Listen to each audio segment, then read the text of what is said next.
All right, so last week we started talking about spiritual warfare. We're going to continue talking about that tonight. But what I want to do, kind of kick off this message, I want us to look at a couple well-known stories in the Bible. And then I'm going to speculate a little bit on them because these are stories. The Bible's telling us the facts of what happened. But I think it's okay to speculate as long as we do not try to form weird doctrines from our speculation, and as long as it doesn't violate something in the Scriptures. But I want to show you a few things about this, and then we're going to look at other Scriptures that I think shows that our speculation probably is correct. But look what it says in verse 28 of Exodus 34. It says, "And he was there with the Lord 40 days and 40 nights. And talking about Moses. He did neither eat bread nor drink water. And he wrote upon the tables the words of the covenant, the Ten Commandments." So we've got some people right now doing a fast right now. I think they're trying to shoot for 10 days. And my wife's doing pretty good so far. She hasn't got real grumpy yet. I've been waiting for her to get really grumpy. But so far it hasn't happened yet. But imagine going 40 days and no water. Okay? Now, folks, that's not possible. That's not physically possible. Y'all understand that? And you say, well, do you not believe the story? No, I do believe the story, but I also believe he was with God, and I think something special is definitely going on here. And I think he's just kind of being kept alive by the power of God. But why can't he eat? Why can't he drink? You know, what's the purpose here? And I might say more about that in a little bit. We're going to speculate a little bit here, but I do believe Moses went 40 days and 40 nights without drinking water. Okay, now let's keep reading. Came to pass when Moses came down from Mount Sinai with the 2 tables of the testimony in Moses' hand, when he came down from the mount, that Moses wist not that the skin of his face shone while he talked with them. That also is different, very strange. Somebody's face shining. Moses doesn't even know what's going on. Now, it's easy for us to say, well, yeah, I mean, he'd been with God for 40 days. Okay, but right, that makes sense. But at the same time, too, how does a face shine? How do you get light from skin? You know, explain that to me scientifically. You can't. Obviously, what we've got going on here is something, you know, supernatural, something spiritual. Okay, let's keep reading. "And when Aaron and all the children of Israel saw Moses, behold, the skin of his face shone, and they were afraid to come nigh him." And I personally, this is just my opinion too, I think the reason this freaked them out so bad, I mean, if I saw somebody's face glowing, I'd be like, cool, I want to go see this. But anytime there was any, you know, God would show up in any way, they always got freaked out. And I think this light, it was more than the fact that it was just light. I think there was just a holiness that came from this because that light came from God, and these wicked people, they couldn't handle looking at it. They couldn't handle seeing it. That's why I believe they were afraid, because of just the holiness. And so it says, "And Moses called unto them, and Aaron and all the rulers of the congregation returned unto him, and Moses talked with them. And afterward all the children of Israel came nigh, and gave them in commandment all that the Lord had spoken with him in Mount Sinai. Until Moses had done speaking with them, he put a veil on his face. But when Moses went in before the Lord to speak with him, he took the veil off until he came out. And he came out and spake unto the children of Israel that which he was commanded. And the children of Israel saw the face of Moses, that the skin of Moses' face shone. And Moses put the veil on his face again until he went in to speak with him." So this is a very interesting story. Now, one thing we don't want to do when we read a story like this is go like creating doctrines that aren't clearly explained in the Bible. Okay, we're not going to do that. But, you know, this is interesting. I'm not going to pretend I understand everything that's going to go on, but I do want to speculate a little bit here. Okay, now before I kind of give some speculation on that, let's go over to Matthew chapter 4. Let's see another example of someone fasting for 40 days, and that is Jesus Christ. We know Jesus fasted 40 days. It does not say that he didn't drink water. I personally think he probably did drink water, and it's my opinion too. This isn't clearly explained in the text, but I think Moses, after his 40 days of not eating and drinking, I think he was just fine physically. The only thing that they point out about him that was different was that his face was shining. That's the only thing. But we're going to see something a little different with Jesus.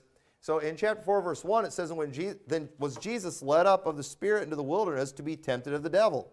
And when he had fasted 40 days and 40 nights, he was afterward and hungered. And when the tempter came to him, he said, if thou be the Son of God, command that these stones be made bread. But he answered and said, it is written, man shall not live by bread alone, but by every word that proceedeth out of the mouth of God. So notice here, Jesus, of course, after 40 days, he's got a real physical human body, and he is hungry. He's obviously very hungry here. And it's interesting that the first thing Jesus does in his ministry after getting baptized is he goes to face off with the devil, to be tempted of the devil. And what does he do before he faces off with the devil? He fasts for 40 days. Okay, why? Okay, I personally believe he was preparing himself spiritually. There is something about fasting that prepares us, that helps us spiritually. And that's something that Jesus did. And, this seems like fasting is a bad idea, because what does the devil immediately tempt him with? Food. I mean, what are you going to be more tempted with than that? Now, I don't understand everything that's going on here. I don't know why this had to happen. It's my opinion that this was one more thing Jesus had to do to just prove who he was. Satan, if you went through chapter 4, we'll see he used the same methods that he used on everybody to get him to sin. The same thing he used to get Eve to eat the fruit. He used the lust of the flesh, the lust of the eyes, and the pride of life. Those are the things that he always uses, and they failed on Jesus. But notice that after he does this, when he is at the lowest point of weakness, 40 days, no food, he still is able to defeat the devil. He's still able to say no to him. But then notice in verse 11, it says, then the devil leaveth him, and behold, angels came and ministered unto him. What were they doing? I think they were probably feeding him, taking care of him, helping him out, because he was probably physically, very weak at this point. 40 days not eating, that would be a very tough thing. And so what I personally think we see going on here in the Bible, so for example, when you've got Moses speaking face to face with God, he's getting a glimpse of God that none of us ever had. It's almost as if, the most spiritual moments that people have are when their flesh is at its weakest. And because here's the thing, the sin that is in our life, it's because of our sinful flesh, isn't it? That's why we sin. This flesh that we have is very, very sinful. And I just think it's interesting. I don't think it's a coincidence that Jesus, before he goes and he faces off with temptation from the devil himself, he fasts for 40 days. What was he doing? That's weakening himself physically, but I think he's strengthening himself spiritually. And the problem that a lot of us have is we're all doing just fine physically, and we're not doing too fine spiritually. And you know why we're not doing too good spiritually many times? Because we're always thinking about this flesh. What can I do for my flesh? What can I do to just make me happy? And we don't realize that these things that we do in our flesh, they affect us spiritually.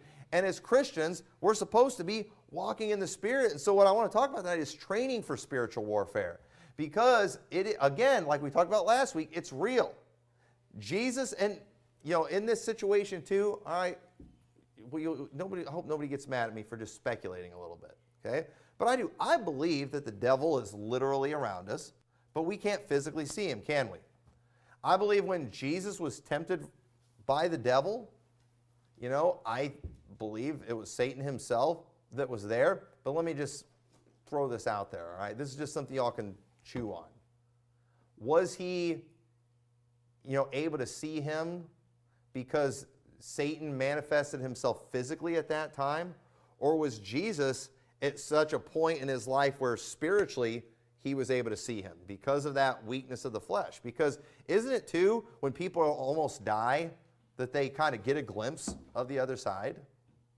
And we do see examples in the Bible where people, when they were fine physically, God allowed them to get a glimpse of the other side. We see Stephen, when he was dying, he got a glimpse of the other side. There's just something about when one of these days your flesh is going to get so weak, your body's not going to be able to hang on to that soul that's in it, and it's going to leave. And when's that going to happen? When your body just can't handle it anymore, when it can't take it anymore. And so it's almost like, this is just my kind of opinion and how I think of these things in my mind. I believe we do. We have a soul and a spirit inside of us, and it's like it's kind of being held in by this body. And one of these days, this body is going to be too weak to just hang on to it anymore. It's like it's trying to get away. And once it can't hang on to it anymore, then there's going to be that separation that takes place. And it's almost like there's a point where they're both still there, and people kind of get a glimpse over at the other side. And I don't know how that all works. I'm not going to try to get myself to the point of death to see if I see anything. But at the same time, in fact, I do remember one time when I had my appendix out, I'd been studying on this stuff, and I've been reading all these books about people when they died and or when they were at the point of death and they saw things. And I knew they were going to be putting me under. And, and I remember reading some thing talking about how close you are to death, when they do some of these things. If they just do it wrong a little bit, you're going to die. I thought that'd be cool if I saw something when they put me out. And I remember I was talking to the doctor about it, but it's like, well, even if you did, we give you stuff that makes you forget everything too. And I was just like, oh man. So who knows? I could have seen things, unspeakable things, unlawful to be uttered, but those doctors made me forget it. Because of all their drugs and things they do. That's probably the real reason they do that. That's a conspiracy I'm going to start. But anyway, people were seeing too much stuff that they couldn't explain. I don't know. But I don't want to get too sidetracked here. But either way, this flesh, this body, it's corruptible, it's sinful, there's nothing good in it. If you're saved, you do have something good that's inside of you. The Apostle Paul talked about how he had a desire to depart. And, he wanted to be with the Lord, but it was more needful that he stay there. But as Christians, we are supposed to learn how to walk in the Spirit. We see in Galatians 5:16, it says, "This I say then, walk in the Spirit, and ye shall not fulfill the lust of the flesh." Now that sounds so easy. Hey, just walk in the Spirit. Pastor Tommy, I'm struggling with sin. I'm having problems with this sin in my life. I'm having problems with that sin in my life. Okay, walk in the Spirit. But yet you don't do that, do you? Why not? Because your flesh keeps screaming for attention. Your flesh keeps saying, give me what I want. And how to do that which is good, you find not.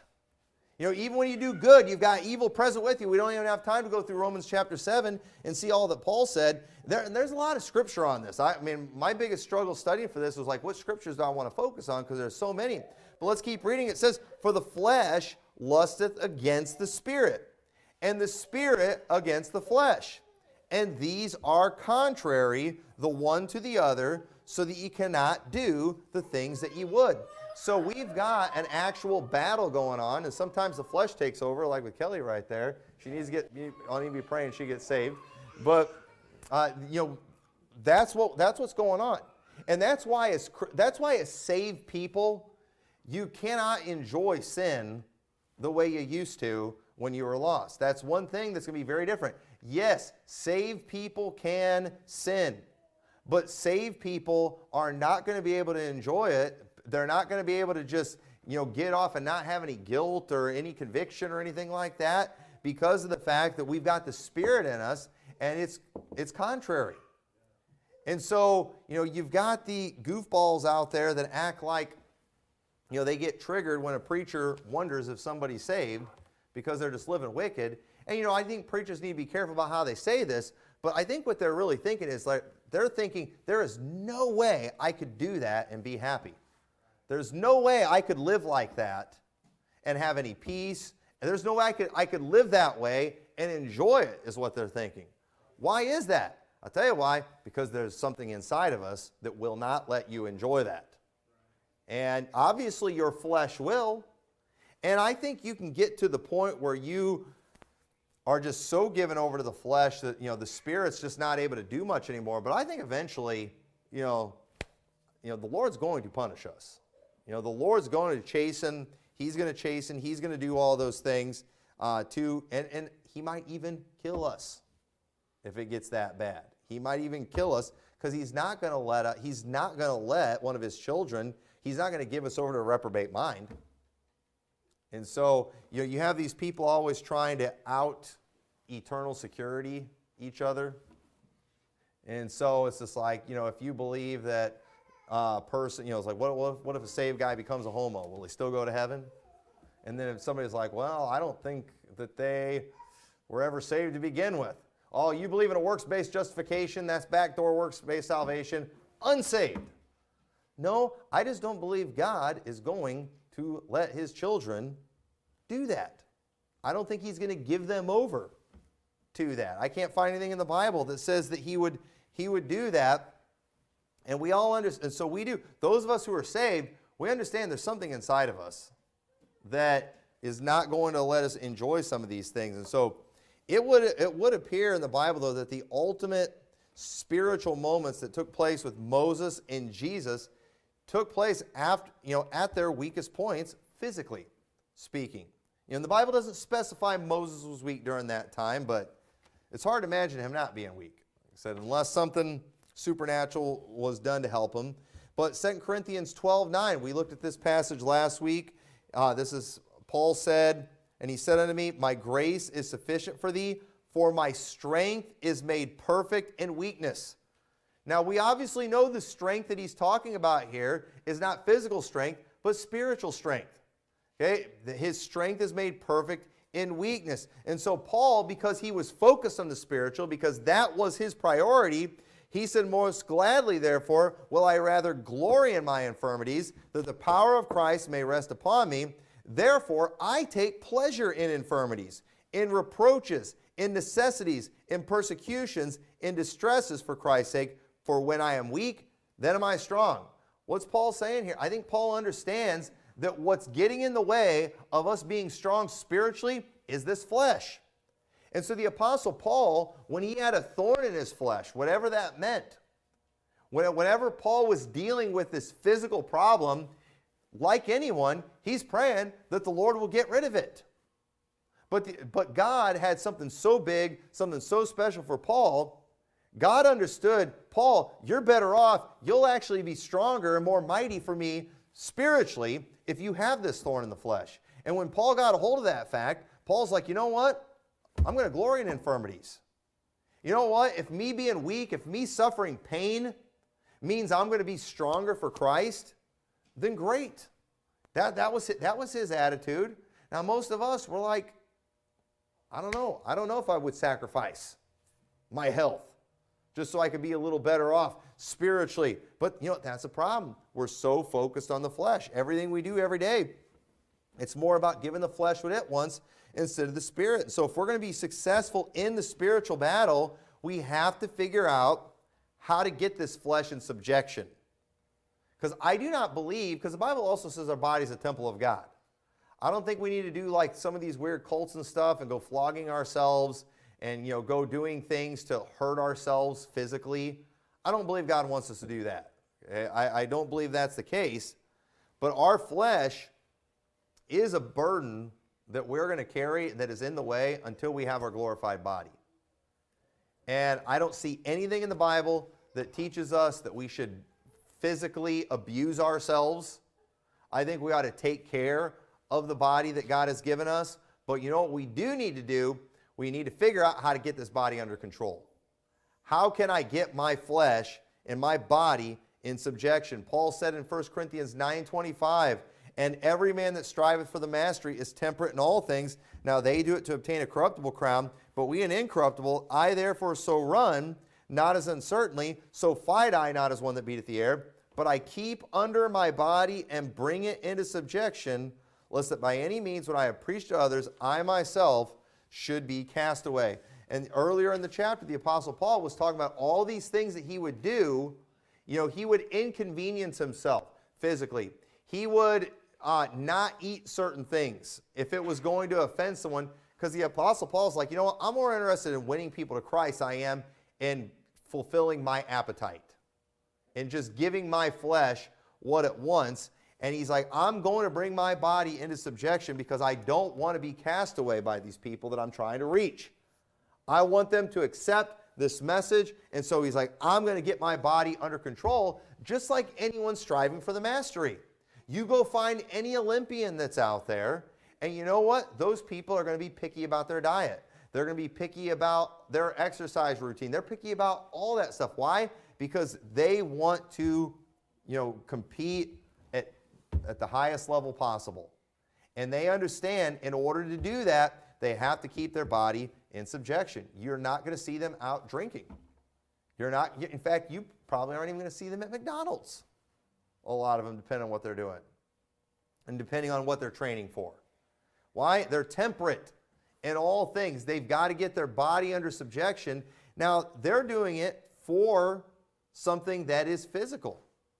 But also, Paul makes it clear, these things that us getting our body in subjection is going to help us with the spiritual. And so the rest of this message, I just really have two main points that I want to cover on how we can get this body in control and how we can train ourselves for the spiritual warfare.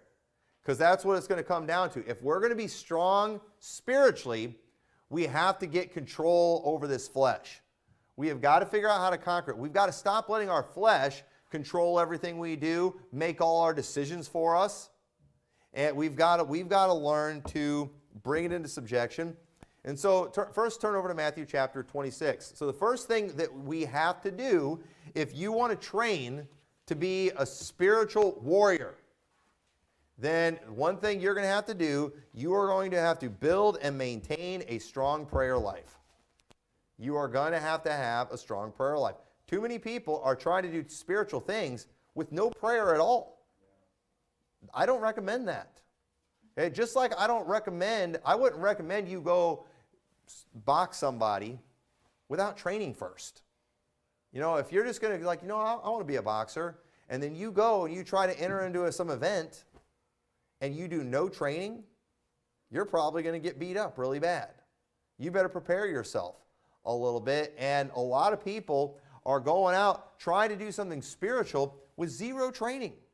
And one thing we can do to train ourselves spiritually is have a strong prayer life. But Matthew 26, verse 40.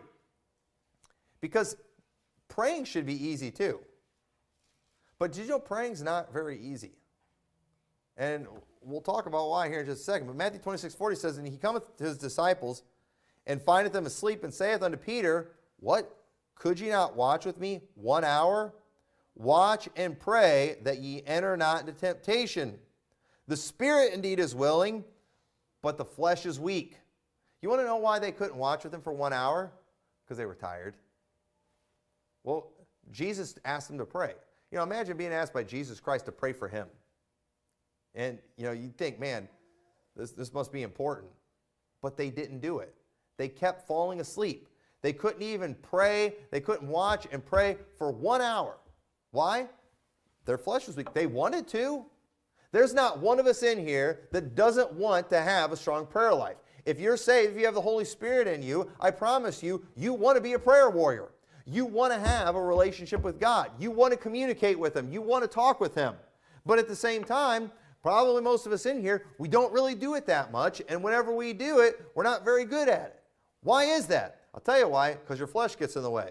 Whenever we try to pray, you know what happens? We get distracted.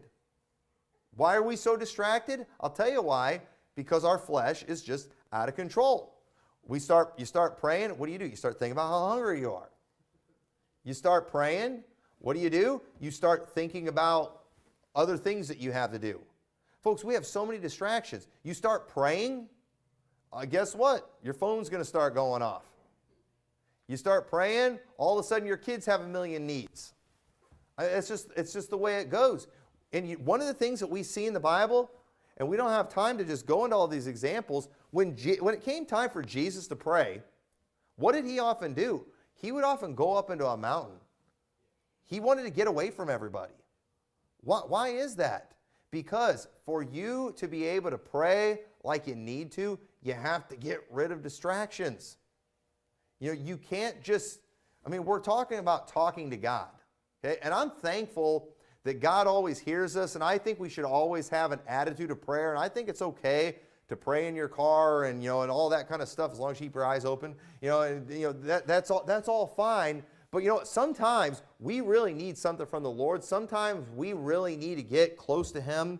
We need something from heaven. And if you think you're just going to go and get on your knees somewhere and just say a quick prayer and you're all good, that's not how it works.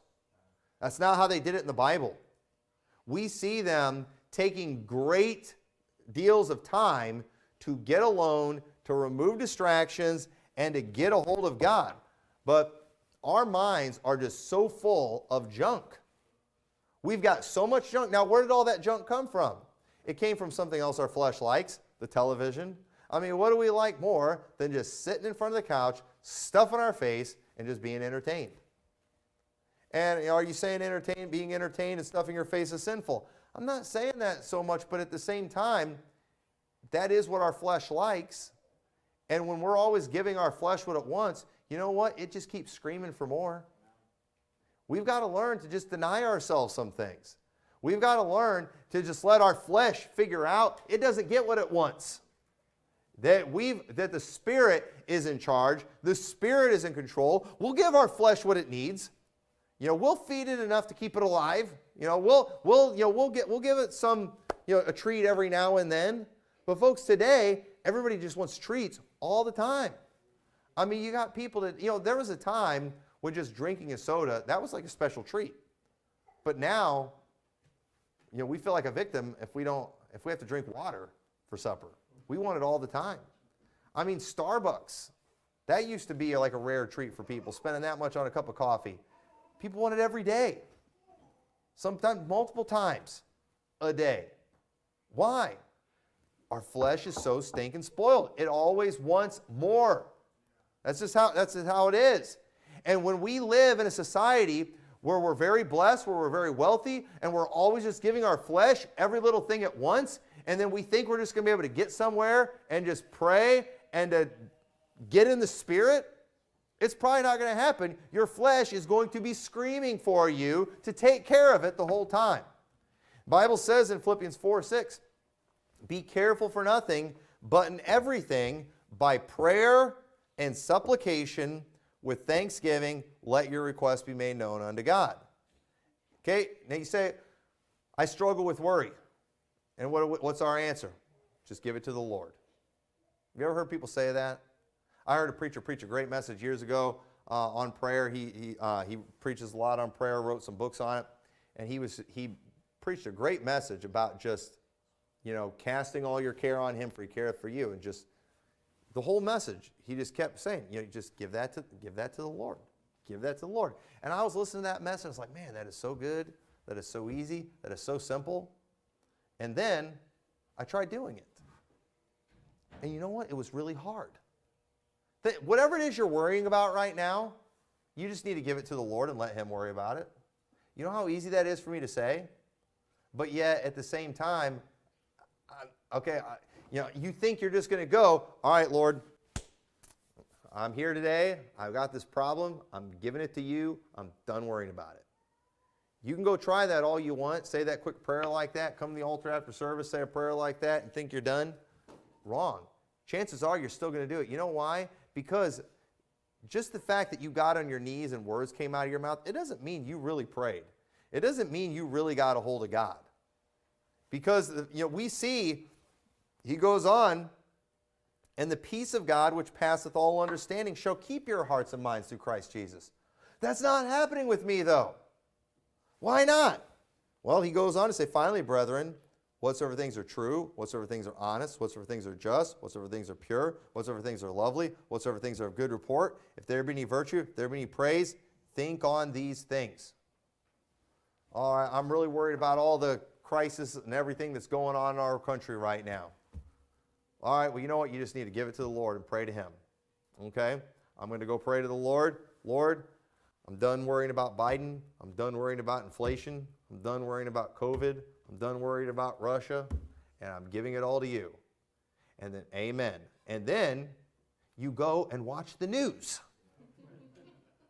and then you wonder why you don't have peace. That's why we're not getting anything done, folks. It's more than us just verbally saying a prayer to God. We've actually got to get a hold of Him. We've actually got to get to Him, and it's a spiritual thing. And when our minds are just full of all this junk, it's just, we're not going to get anywhere. We're not going to accomplish anything. Turn over to 1 Kings chapter 19. I'm not going to take time to go through this whole passage right here. But this is after Elijah, he's had his showdown with the prophets of Baal and won. But then after that, he runs like 30 miles, and then he finds out Jezebel's wanting to kill him. And you know what? He's weak and, tired during this time. And he's at a pretty low point. And it says in verse 9, he came hither unto the cave and lodged there. And behold, the word of the Lord came to him and said unto him, What doest thou here, Elijah? And then he goes kind of complaining to God a little bit. And he's like, you know what? I'm jealous for your sake. And now everybody's trying to kill me. And it says, verse 11, he said, Go forth, stand upon the mount before the Lord. And behold, the Lord passed by. And a great strong wind rent the mountains and brake in pieces the rocks before the Lord. But the Lord was not in the wind. And after the wind, an earthquake. But the Lord was not in the earthquake. And after the earthquake, a fire. But the Lord was not in the fire. And after the fire, a still small voice. And it was so, when Elijah heard it, he wrapped his face in his mantle and went out and stood in at the entering of the cave. And behold, there came a voice unto him and said, What doest thou here, Elijah? And then he goes on to speak to God again. What was going on right here? It's almost as if God's wanting to talk to Elijah, and then all these distractions come. You got a whirlwind, you've got a fire, you've got an earthquake, all these things. And Elijah, what does he finally do? He finally just goes and he wraps his face in his mantle so he can't see or hear anything else. He goes and he stands there at the entrance of the cave. I don't want to see what's going on anywhere else. He just tried to get alone, and then he was able to hear that still small voice. And that's how God speaks, in a still small voice.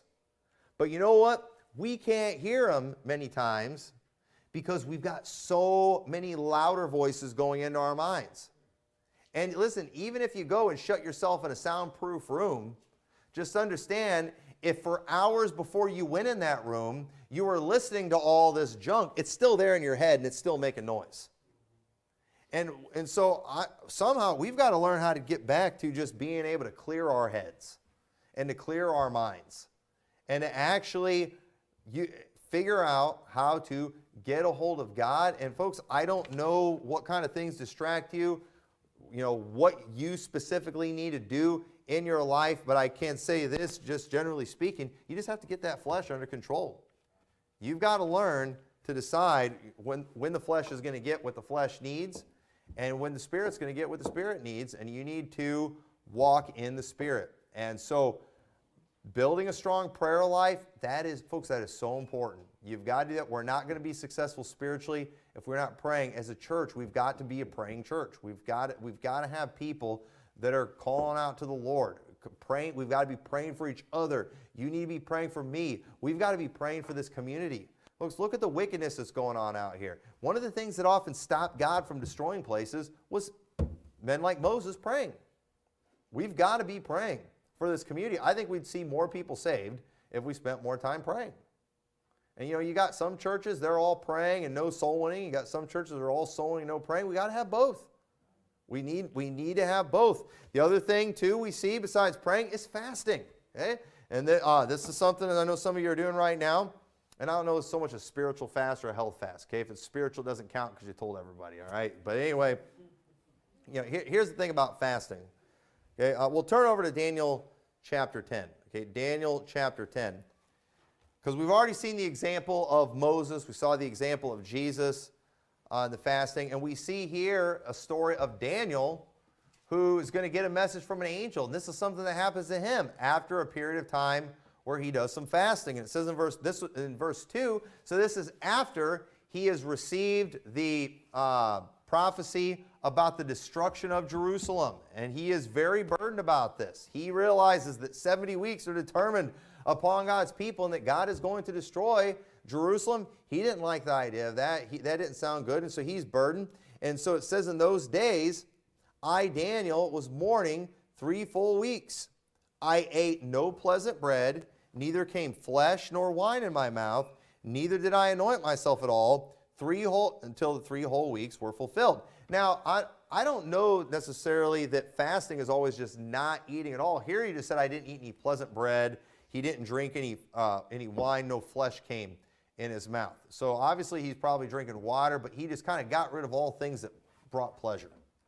And that would probably be a good fast all of us could do, is just, what if we just did a fast? Obviously, I don't recommend anybody go 40 days without eating, okay?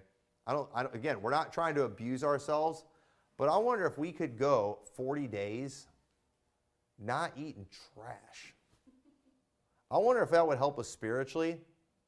I think it would, because it would help us discipline ourselves. If we just went 40 days only drinking water and eating real food. I mean, some of you would think you were dying after 2 or 3 days. And I'm there with you. Okay? I mean, I like my sweets, I like my salty stuff and all the unhealthy things.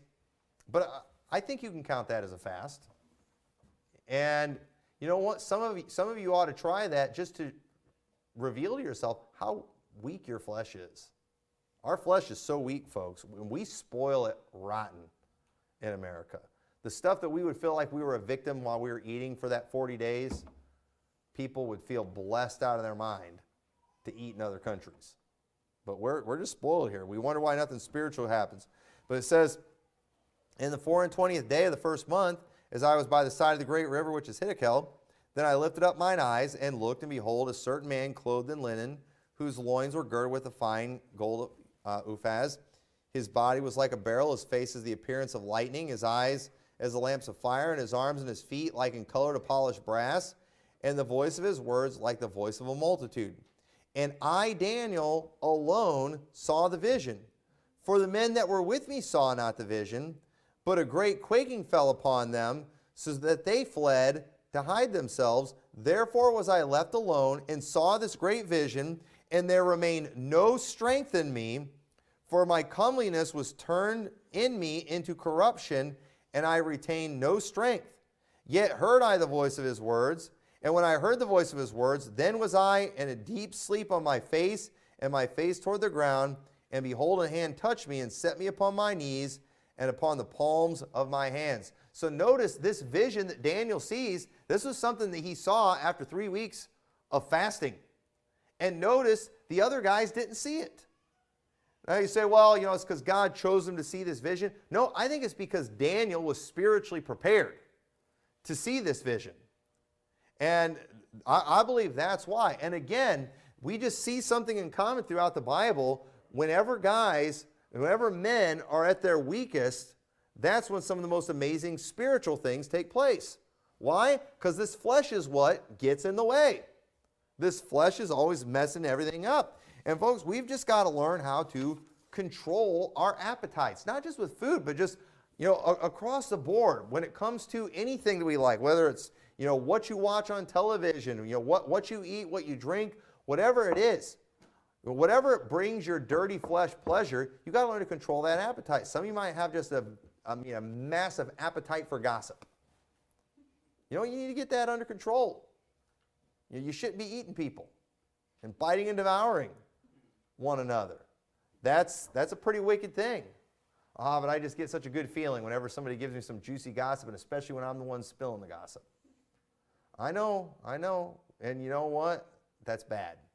That's really, it might make you feel good physically, but spiritually it has a devastating impact on you. You've got to stop giving your flesh what it wants and start giving the Spirit what it wants.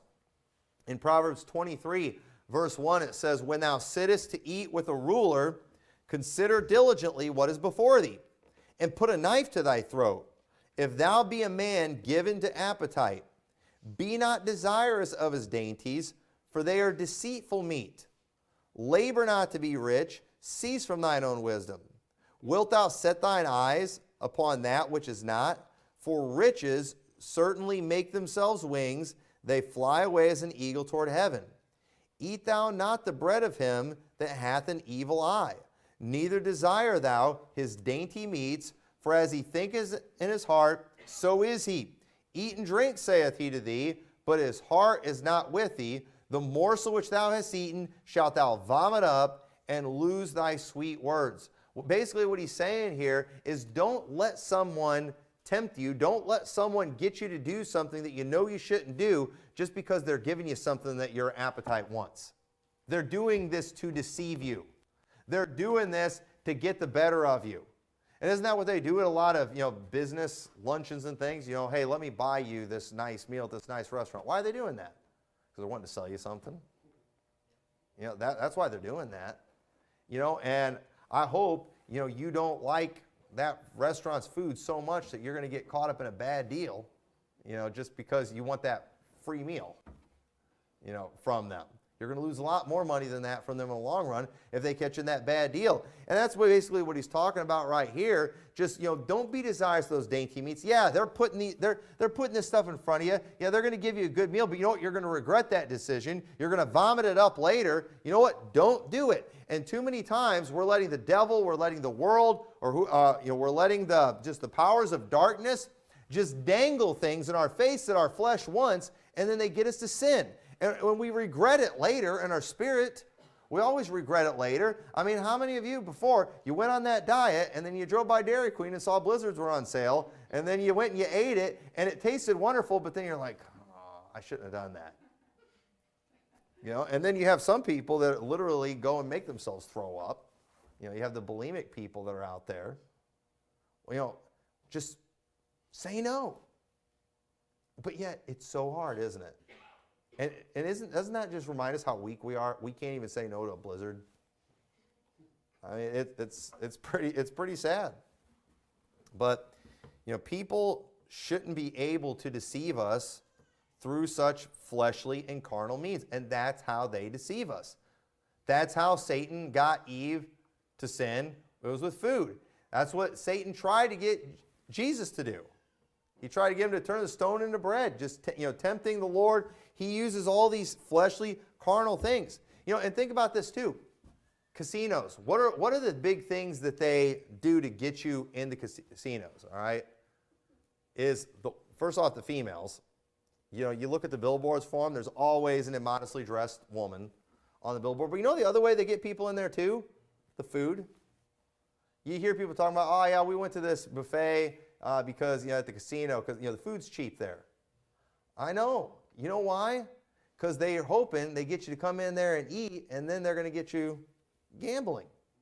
Everybody knows that's why the food is cheap at casinos. And they say, oh, are you sinning if you eat at a casino? I mean, technically you're not sinning if you eat at a casino. But here's the thing, should you put yourself in that tempting situation? Is a man sinning if he goes and is alone with another lady when he doesn't have to be? No, if you don't do anything. But should you put yourself in that situation? So, understand these casinos, these are super fancy places for a reason. You know why? They figured out how to get everybody's money from them. And listen, I work too hard for my money. I'm not going to go somewhere and get tempted. We've been to these places before where they want to try to sell you these timeshares. We were at Branson one time, and when we got our room, they wanted us to do one of these timeshare things. They were going to give us a $100 bill. They were going to give us a free night in the room. They had all this stuff they were going to give us. And I heard all that, and I thought, man, and no obligations. You're not required to sign up for anything. And they were, $100 bill, all kinds of other stuff too. Some tickets for some things. And you know what? I said no. And you know why I said no? Because first off, I'm a salesman's dream. I'm not good at saying no to them. Second off, I hear these commercials all the time about, how you can get out of your timeshares and they'll help you get out of your timeshares and all that stuff. And I was like, obviously, I don't understand how all that stuff works, but it's getting a lot of people in trouble, so I'm not going to let them tempt me. I'm not going to let them wave a $100 bill in my face and tempt me because, I get tempted with a $100 bill. But I'm not, I know me. I know me, and so we didn't do it, and he was acting all shocked. It's $100, you're not obligated to do anything. I was like, I don't care. And we didn't do it. Walked away. Walked away, and I do not regret that at all. So we all have a carnal appetite. Our flesh is always going to desire certain things that are pleasant to the flesh. And not all things that are pleasant to the flesh are sinful, but we've still got to have control over them. And I believe fasting strengthens us in that area as much as anything. I think that's one of the most important reasons to fast, just to help us get our body in subjection. And so both of these things we talk about, praying, fasting, these are not things you're just going to naturally do. You've got to plan on them. You've got to follow through with them.